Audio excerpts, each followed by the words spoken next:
In front of me, I have some of the most dangerous vehicles available in Grand Theft Auto Online, all featuring very distinct and similar capabilities. We have the Toreador. This vehicle is fantastic. Not only can it survive upwards of 7 to 8 homing missiles, making it very robust when dealing with any outside threats, it also features unlimited homing missiles, which is absolutely incredible, a rocket boost, and it can seat 4 people. In general, it is one of the best vehicles in the game for public sessions. In the middle, we have the Oppressor Mark II. This jet bike, I don't really know what you want to call it, it's a hover bike. And it's fast. It can fly at a top speed of 132, which makes it actually faster than some of the planes in this game. Not only that, but it has a rocket boost, it features missiles, it can hover in one position. It is by far one of the most nimble and useful tools in the game for grinding money and clearing targets. And then we have my favorite, which is the Deluxo. This vehicle isn't the fastest out of the group, and it doesn't feature unlimited missiles, but what it does have is very easy to use hovering capabilities and missiles that will instantly lock onto anything and knock them out of the sky. All of these vehicles are absolutely incredible and extremely useful in public lobbies. But there's one thing that this vehicle behind me can do that the rest of these can't, and that is be spawned in missions. That is such a huge advantage for the Vigilante. Yes, this cannot survive any explosions whatsoever, and it is limited by how many missiles it can shoot. It's also quite expensive, but the fact that none of these cars can actually spawn inside of missions is already making the Vigilante such a unique and fantastic purchase to have. I would highly recommend for anybody that is starting off in GTA, getting your hands on a Vigilante. It is such an important purchase. Now, it's not a cheap vehicle. Making our way over to Warstock Cash and Carry and sorting by price. We can see we've obviously got the super cheap vehicles. Making our way down, we are already over the $1 million barrier. And yeah, if you thought you were getting this for under $1 million or even $2 million, you would be very, very unlucky. It is $3.75 million to purchase this car, which actually places it very similar to the Toreador, the Deluxo. However, I cannot say that is the case for the Oppressor Mark II, as this is the most expensive vehicle that you can basically purchase in Grand Theft Auto Online. If you add in the Terabyte and the Nightclub, you're going to be looking close to $12 million getting your hands on the Oppressor Mark II. So yeah, this vehicle is in a league of its own, and you could actually purchase the Toreador and the Deluxo and the Vigilante for about the same price as a singular Oppressor. As much as I love grinding in the Oppressor, I just think the Sparrow is going to get the job done way easier, especially if you factor in that price tag. But we are here to talk about the Vigilante. Personally, as I said, I believe this to be one of the most important purchases to make in the game. And not only that, but I actually think the Vigilante is the best car currently in the game, due to the fact that you can use it in missions. Yes, I know that if you're talking strictly about capabilities and not talking about missions, then obviously the Deluxo, even the Ruiner 2000 quite easily beats the Vigilante.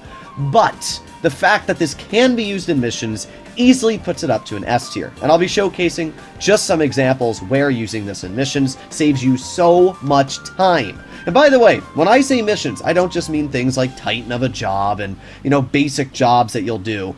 I mean heist setups. So if you're ever doing a job with a friend and you're setting up, let's say, the Doomsday heist, boom, you can spawn this in for any of the setups. That is super impressive. Let's first of all talk about the Vigilante itself. To upgrade it, you are going to either need a mobile operations center, or you're going to have to own an Avenger and own the customization bed in the back.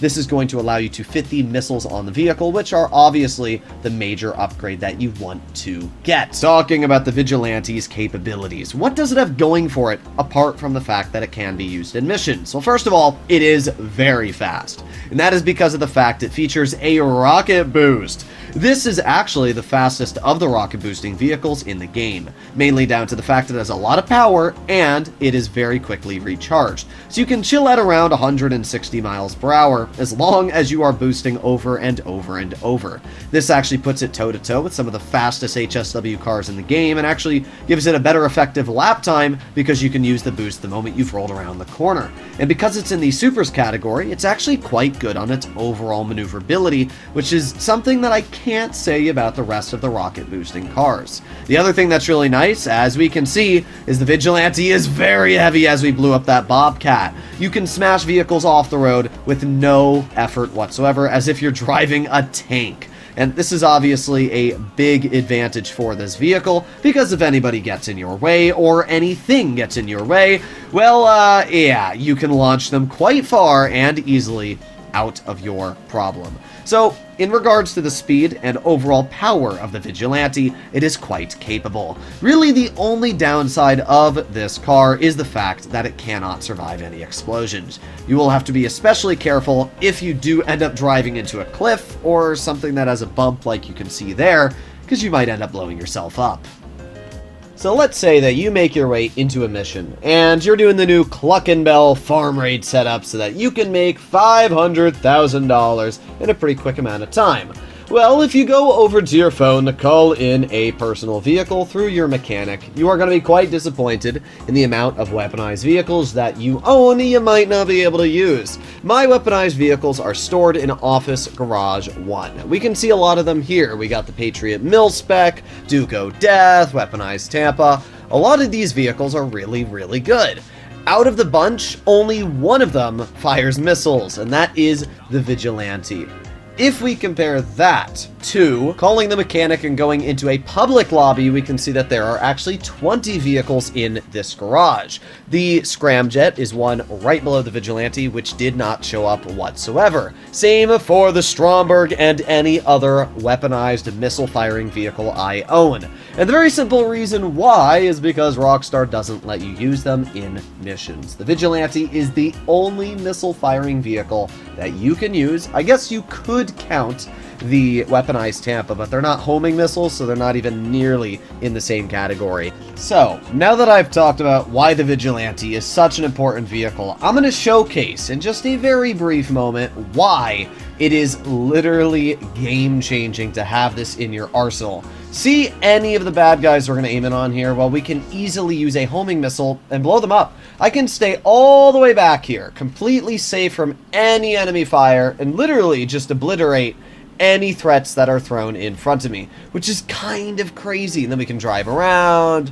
Oh, sorry, we can't hit them with missiles there. That's okay. We'll just drive over here in the safety of my vehicle. Oh, you're dead, and you're dead, and you're dead. Well, we've already basically obliterated the majority of threats over here. Oh, that guy's dead. Oh, we had to curve that one a little bit. Too bad you're still dead. People inside the hangar, no problem. Bye-bye. You may have noticed, but just about everybody is dead. I mean, that's what the Vigilante can do. And then all I need to do is grab my bullpup rifle here, kill the two guys I missed, and there's nothing left. It makes doing missions an absolute breeze. Now, yeah, you could pull out an armored Kuruma, and it would be pretty quick as well. But the fact that you have the rocket boost, I should also mention that this is the only rocket boosting vehicle you are allowed to use in missions as well.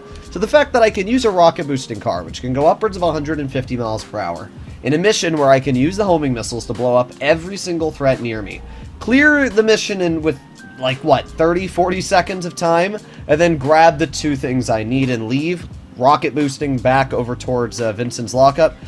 This is crazy. And there are just so many examples of where you can use the Vigilante and its missiles. For example, the agency missions where you have to blow up vehicles inside of the mansion. Well, guess what? Using the Vigilante there is absolutely important because it's going to save you so much time on blowing up the cars. You don't even need to waste money on ammo. Shooting missiles or even using sticky bombs is actually going to get quite costly, upwards of $20,000 if you're going to go through a whole supply of sticky bombs, which is nothing anybody ever wants to do. So, yeah, the Vigilante saves time, it saves money, and even though it is quite an expensive purchase. You can see just how easy we are able to complete these missions, even if these cars do get in my way. The best part about it is, as I said, we have so much weight. So let's see what happens to this Jeep. Yeah, I mean, no problem whatsoever. It's just crazy. Highly, highly recommend to get your hands on this vehicle. I still think it is easily one of the most important purchases anybody can make in 2024. Let me know what you guys think in the comments down below if you agree, if you disagree. Yeah, obviously there are some downsides to this vehicle, but as of right now, it is the only missile-firing car that can be used in missions, and because of that, I call it S tier. I'll see you all in the next one. Bye-bye.